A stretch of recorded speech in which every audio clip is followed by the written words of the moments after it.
Hello बच्चों, I am Abhishek Agarwal, your physics faculty at NEET prep.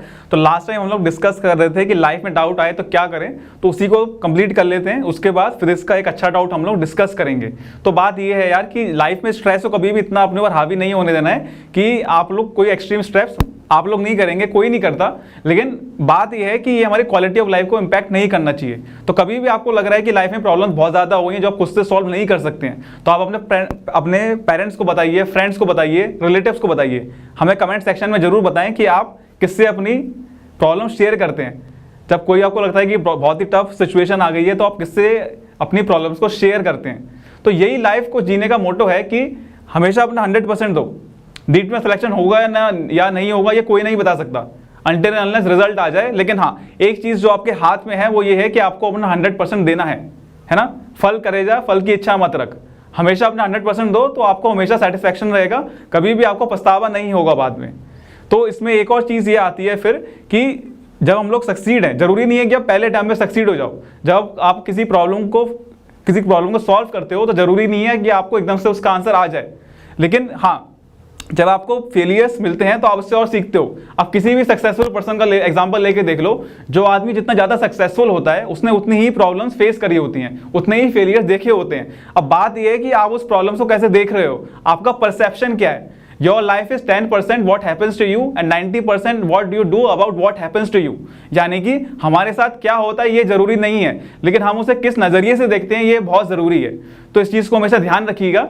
तो ये जो हमारा सेक्शन है ये वाला, लाइफ में एक डाउट आए तो क्या करें, इसको मैं इस चीज़ से ख़त्म करना चाहूँगा कि रिसेंटली में मैंने एक बहुत अच्छा पोस्ट देखा था अक्षय कुमार का, जिसमें वो बताते हैं कि एक कार्डियक ऑपरेशन थिएटर के बाहर उन्होंने एक पोस्टर देखा था जिसमें लिखा हुआ था कि अगर तुमने अपना दिल दोस्तों के सामने खोला होता तो तुम्हारा दिल आज मुझे औजारों से नहीं खोलना पड़ता। बहुत सही बात है। जब स्ट्रेस हमारी बॉडी में हद से ज़्यादा बढ़ जाता है तो आप लोग तो मेडिकल के स्टूडेंट्स हैं, आप लोगों को पता है कैसी कैसी एडवर्स रिएक्शंस टेक प्लेस करती हैं। तो कभी भी स्ट्रेस को हद से ज़्यादा नहीं बढ़ने देना है।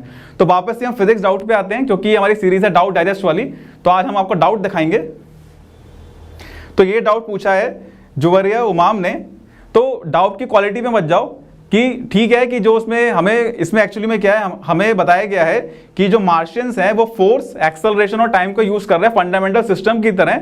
तो यहाँ पे लेंथ को अगर इन क्वांटिटीज के टर्म्स में एक्सप्रेस करना है तो क्या आंसर होगा। क्वेश्चन बहुत सिंपल सा है, लेकिन बात कंसेप्ट की है। क्योंकि जब आपने फर्स्ट चैप्टर पढ़ा होगा यूनिट्स एंड डायमेंशंस का, तो उसमें हम लोग बार बार ये चीज बोलते हैं कि हमारे पास 7 फंडामेंटल क्वांटिटीज हैं, मास, लेंथ, टाइम, करंट, टेम्परेचर, और इन्हीं के टर्म्स में हमें बाकी सारी क्वांटिटीज को एक्सप्रेस करना है। लेकिन बात ये आती है क्या हम किसी और क्वांटिटीज को भी यूज कर सकते हैं, क्योंकि जो हमारा डायमेंशन वाला जो पूरा स्ट्रक्चर है ना, इसमें और कंडीशन ही है, one and only condition is कि जो फिजिकल क्वांटिटीज हैं वो आपस में इंडिपेंडेंट होनी चाहिए। माना कि आप मास, लेंथ, ml/t के टर्म्स में बाकी क्वांटिटीज को एक्सप्रेस कर पाते हो मैकेनिक्स में, या फिर अगर मैं इलेक्ट्रोडायनेमिक्स की बात करूं तो वहां पे हम लोगों को करंट और टेम्परेचर भी चाहिए होता है। लेकिन जो हम सोच रहे हैं जरूरी नहीं है कि दुनिया भी वही सोचे, पूरा यूनिवर्स भी वही सोचे। क्या पता एलियंस कुछ और सोचते हो, है ना। एलियंस कोई मतलब ये इट्स नॉट ए इमेजिनेशन। ये नहीं है कि जादू को आपने मूवी में देखा था तो ये जादू मूवी में ही है, रियलिटी में भी एलियंस एग्जिस्ट करते हैं। तो क्या पता वो कुछ और यूज कर रहे हो। और यहाँ पे फिजिक्स हमारी बहुत हेल्प कर रहा है कि जो लेंथ है उसको मैं बाकी क्वांटिटीज के टर्म्स में भी एक्सप्रेस कर सकता हूँ। तो मुझे यहाँ पे क्या करना है, लेंथ को मुझे एक्सप्रेस करना है फोर्स, एक्सेलरेशन और टाइम्स के टर्म्स में। तो बेसिकली काय का क्वेश्चन बन गया डायमेंशन एनालिसिस का जो एप्लीकेशन है कि finding the relation among the physical quantities. तो मान लेते हैं कि length is f to the power x, acceleration to the power y और t to the power z। अब ध्यान देने वाली बात यह है कि फोर्स, एक्सेलरेशन और टाइम ये तीनों इंडिपेंडेंट है। यानी कि मैं फोर्स को एक्सेलरेशन और टाइम के टर्म्स में एक्सप्रेस नहीं कर सकता हूं, इसी तरह से एक्सेलरेशन को मैं फोर्स और टाइम के टर्म्स में एक्सप्रेस नहीं कर सकता हूं। तो ये क्वेश्चन बहुत ही अच्छा क्वेश्चन है। मतलब डाउट क्वालिटी की मैं बात कर रहा हूं, क्वेश्चन में कुछ नहीं है, हलवा क्वेश्चन है क्वेश्चन तो, लेकिन ये कंसेप्ट भी है। मतलब डायमेंशन एनालिसिस की ये ब्यूटी है कि आप किसी भी क्वांटिटी को किसी और क्वांटिटी के टर्म्स में एक्सप्रेस कर सकते हो। अब बाकी आप लोगों को पता है आगे कि हम क्या करेंगे, एक्स वाई जेड की पावर्स, जो एक्स वाई जेड की पावर्स हैं इनकी वैल्यू हम लोग निकालेंगे।